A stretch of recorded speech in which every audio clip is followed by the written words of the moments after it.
Hi, I'm your DM, and I'm a horrible person. I delight in your dysfunction and failure as a player.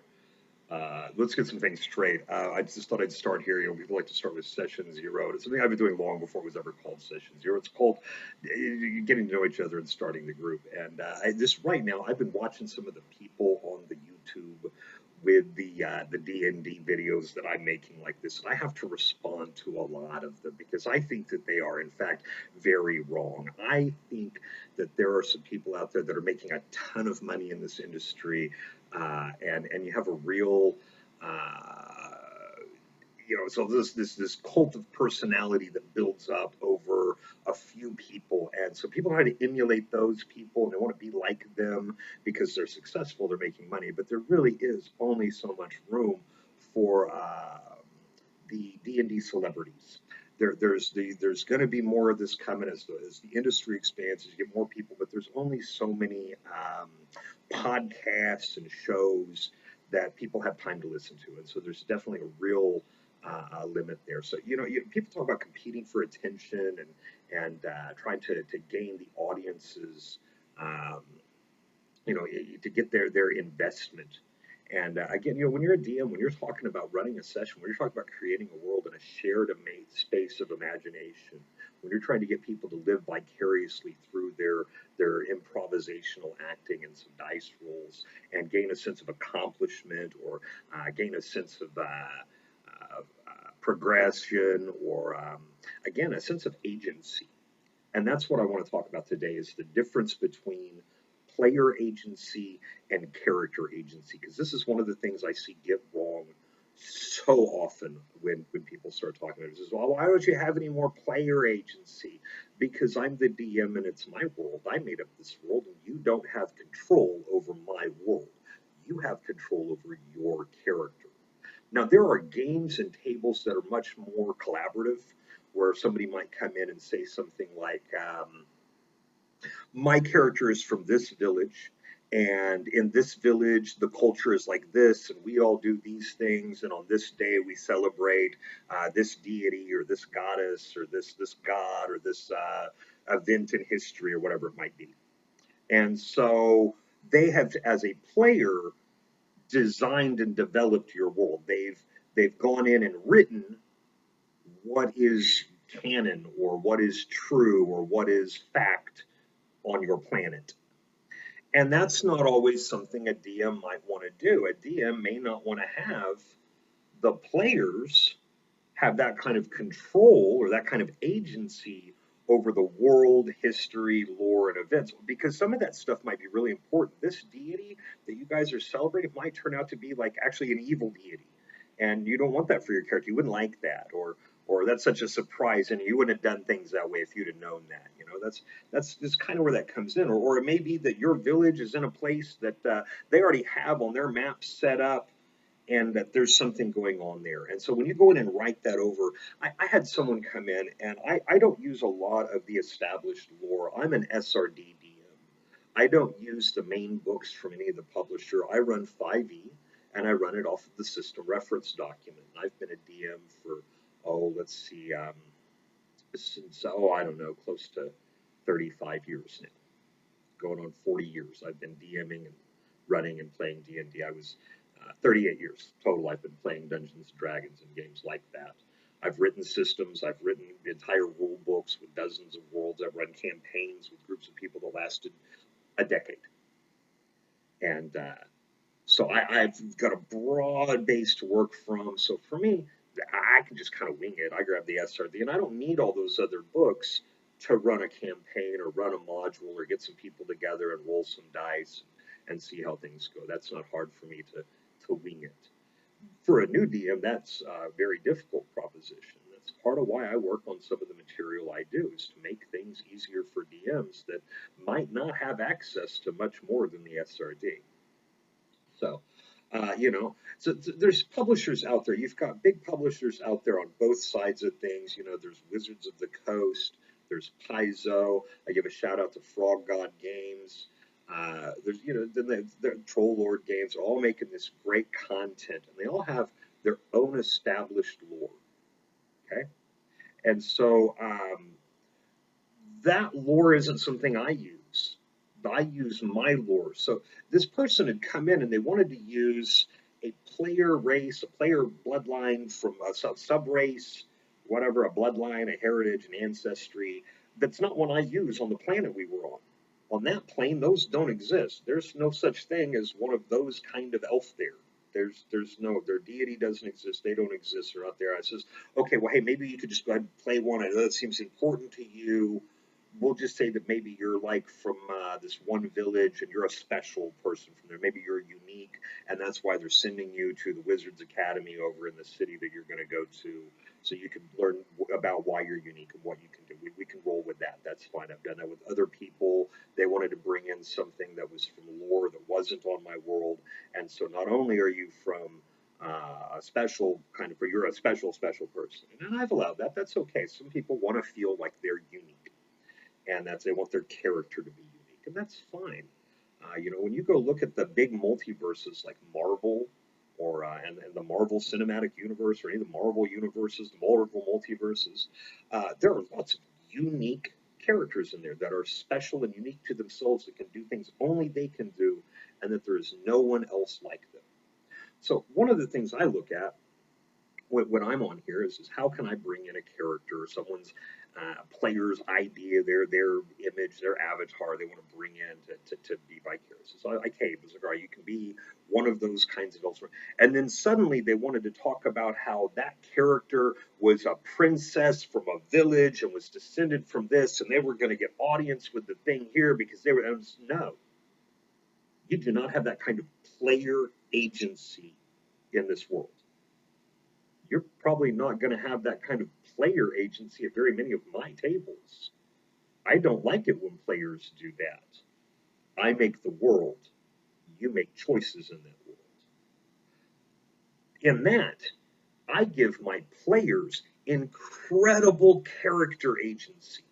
Their characters can try and fail to do many things that many DMs might just say no. I hate just saying no. I'm a you're welcome to try DM. I hate just saying no.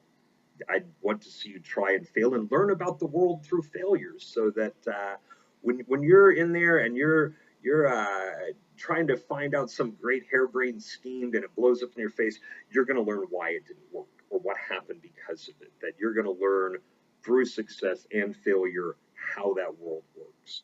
As a character, you can attempt to do things like take over the kingdom. If you're good enough, if you're smart enough, if you figure it out, if you can undo and thwart all of the things that kingdom might have put in place to prevent you from doing it, go for it. You have incredible character. If you want to go to two warring nations and act as a diplomat and end a centuries long war because you can figure out, not through one or two die rolls, but for saga level quests, an entire campaign worth of activity, and you want to end that war through diplomacy and espionage and subterfuge and persuasion and going to solve whatever riddle or right whatever wrong that was perceived from centuries ago. If you want to do that, you have the character agency to do so at my table. You can try. You can try to figure that out. And if that's a story I'm willing to tell, I'm more than happy to facilitate that game for you. I usually, as a DM, have things that I want to do. I have a story I want to tell. I have an adventure I want the characters to go on. And I sometimes I see characters that come in, players that come in, and they expect to be able to go about doing that however they see fit, and expect me to facilitate that because they make good die rules. And that's not always something that I think a DM should have to do. Just because someone rolls well on the dice doesn't mean their character is going to be able to accomplish something that is really impossible to do or very unlikely. Critical success, use of spells, or the use of inspiration to increase those numbers, to get those very high numbers that can occur as a side. And so there's just a certain point that no matter how good you did, it's still not going to work. You can run and jump as high as you want, and unless you can cast fly, you're going to hit the ground, right? Something, right? There's just a certain point there that no matter how well you do on an athletics check, you're not going to be able to do the same thing you could accomplish using magic or with technology or with some other methods. The die rolls will not be. And I think that's a good way to put this here is if you had a chasm and it was 100 feet across, it was 100 feet across, and in the 5e rules, that's an incredibly long distance to try to jump. I have some species that I put together, some animal folk races that are inspired by anime and video game characters that are half animal, half human. And what I had done is I had put these together. I had taken some ideas like leaping or jumping. Cats, rabbits can both jump very high. Elk or deer can jump very high or very far. And so I modified the jump spell idea and I doubled their jump distance. So they jump twice as far as normal, jump twice as high as normal. So already, even with that and the jump spell, 6 times the normal jump, it is very difficult for most things to cover with a running leap. 100-foot chasm, even with the use of magic and special abilities. Okay. So if a fighter, a human fighter, runs up and they roll the best critical athletics roll they could. Maybe they had a dip in rogue and they'd gone up, so they had taken some expertise in athletics, so they had this really good athletics. The bard's, yeah, man, you can do it. He's rolling that bardic inspiration die, and he's running and he jumps and he rolls a natural 20. And maybe even at your table you're using, that's a great success when you do it. You want to spill over some of that a nat 20 on a skill or ability check counts for something. I think a lot of tables do that. Um, he's still probably not going to make that 100-foot chasm. It's just not going to happen. And so I tell people that they have the ability for their characters to try doing things like that, PC things, shenanigans, foolish, clearly unlikely, and impossible action can be attempted anyway. I'm not going to stop you. I will tell you that you're probably not going to do that. That's probably not going to work. That is very unlikely to work out. That is so unlikely to work out that your chance of success is basically zero. But you're welcome to try if you want to do a stupid PC thing like that and engage in shenanigans. Go ahead, roll your dice, but don't be surprised when you're rolling a new character. Okay? And so again, I just there's some different styles of DMing that are out there. There's some different expectations. Just because you did well on the die roll doesn't mean I have to bend and break my reality to suit you.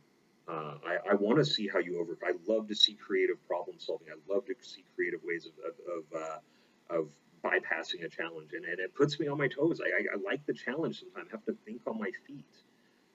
But sometimes I think DMs, they really just want to like run a game, and they want characters that are going to come in that are going to be invested in completing that campaign, that are going to be invested in seeing that adventure through. And so you really do have to watch out for players that want to come in and have a great amount of agency and have the DM facilitate whatever it is they're trying to do, no matter how harebrained or how off the wall or zany it might be, whatever shenanigan it might be they've come up with, because wouldn't that be neat? Wouldn't it be cool if? And yeah, some of that's great. I like creative problem solving. I like it when players go, hey, let's try this. I just trust you. I like that sometimes, right? But there's a time and place for it, and there's an expectation of it's hard to say realism when we're talking about escapist fantasy, but there is a level of plausibility, and as a DM, part of what you're trying to do is create a suspension of disbelief, trying to create immersive play. And when people are coming in from left field and they're breaking, and it doesn't work. It doesn't always work. And so you've got to have some clear expectations there on the style of play you're going to have. Are we, and I think this is something that's really overlooked. Are we going to have a cinematic game? Is this a laid back joking around game? What are we doing here? Okay. And you got to make sure your players are going to fit that. You've got to make sure they're all agreed on what they're going to do. Because you're going to get players that are going to come in. They're going to say, "Oh, I want to do this, see, and it's fun," and then they just want to do their own thing, and they're not really part of the group. They're a little disruptive, right? So that and that happens, and sometimes it's intentional, and sometimes it's just a new player or a player trying to stretch their legs and see what they can do, or maybe it's a new player that's exploring the game. So you really do have to establish these player expectations and the DM expectations. I always try to be clear with my players. I'm running a campaign where we're doing this. We're going to be running this module, or we're going to be running this campaign, and we're going to do these modules in order. No, I'm not using that content. No, that's I'm not allowing that spell's considered broken here. We're not doing that. And I try to tell them as early on up front, or if we're doing things like any kind of level gating. If there's any kind of level gating, I try to be clear on that up front. Yes, you could do things like that, but you can't do it until you reach certain levels. You can invent something, but you can't invent something that technologically advanced until you're at least, this level that's equivalent with the spells that can do it. Things like that, level gating. You can't make a flying machine at least until you could cast the spell fly, until other people can do that. You can't bypass that level gate that's there for other players just because you've got a cool idea. And so there's other things like that, like no, you're just not going to be able to get an audience with the king until you guys are at least level 9. I know that's arbitrary, but in this world, that's just not going to happen. And then to be clear on things like that. Another one I use might be there's locks you can't get past until you're a certain level. That's a safety mechanism. No, the things on the other side of that door will kill you. You can't use this item that unlocks that magic door until you're this high level. You can't attune this until you're that. That's level gating. Be clear if you're going to do that or not, and why. So talk about your campaign style. If you're going to use branch and bottleneck, if you're going to use sandbox, if you're going to use, I like sometimes doing an episodic linear game where it's very much we're going to stick to the script, especially when playtesting new material. That's a nicety. You say, hey, players, could you all please stick to the script? This is the first time I've run this, or this, I just got this module off the box. I've never done it. We're going to do this module. Can we not do anything weird this time? That's a DM expectation too. So it's one thing, and so like I said, to have player agency versus character agency, and that's a thing that gets missed a lot. I run sandbox games where you can go and if you want to build a fortress and start a business, and you want to talk and have your like a country over here, you can totally do that. You have that much agency as a player to even kind of come in and say, well, I want to be from over here from this country. Sure. Oh, this country across the sea over here that's not like right next to the stuff I'm doing next week. Great, no problem. That's fine. You're over on the other side of that one. That's fine. You're down over here on the south. You can be that one there. Oh, you want to be from the mountains over there. You want to be from up north. You want to be an Arctic, Nordic, or a snowman. You want to be a Yeti type thing, and you want to be from up there. Oh, you got this homebrew you're using. That's fine. I run games like that. They're very sandboxy, very collaborative, and very people working together in a shared environment of space to build their fantasy together, and that's fine. I also run games that are my own creation that are very much set on a planet I've designed with its own politics and history and lore that I'm trying to share with people and prepared for publication rather than incorporate all of their ideas into what I'm about to put on paper and put out there for other people to read. Sometimes I'm just trying to go over that with people. So you do have to be very clear on what you're doing. Are we playtesting? Are we sandboxing? Are we using someone else's material? Is there an amount of character agency? No, please don't do anything weird. Stay on rails. Stay on script. Where you have a ton of character agency. No, as a sandbox, you're free to go take over whatever you want. Those are very different ends of the spectrum on character agency, on what the character can do and accomplish, versus player agency, where a player is coming in and dictating the history, lore, and rules of the world and game. And you have to define at least a little bit what your campaign style is going to be like. Are you going to do a linear? Are you branching? Are you bottlenecking? Are you sandboxing? You can get into a huge list of of different kinds of campaign styles or storytelling styles. And then you have to be clear on whether or not what kind of experience you want. Think of it like your TV genres. Do you want to watch a drama? Is this a comedy? Is this a romance?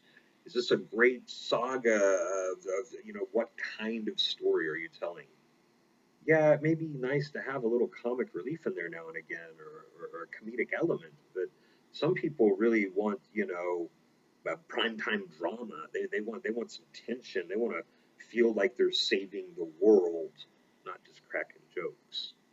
Okay, and so they're very different styles of play, very different uh, experiences. And so there's some three things you might want to cover in your session zero, and some things I think a lot of people get wrong these days is player agency versus character agency, your campaign archetype or style, and your in experience, the genre of your experience. Thank you.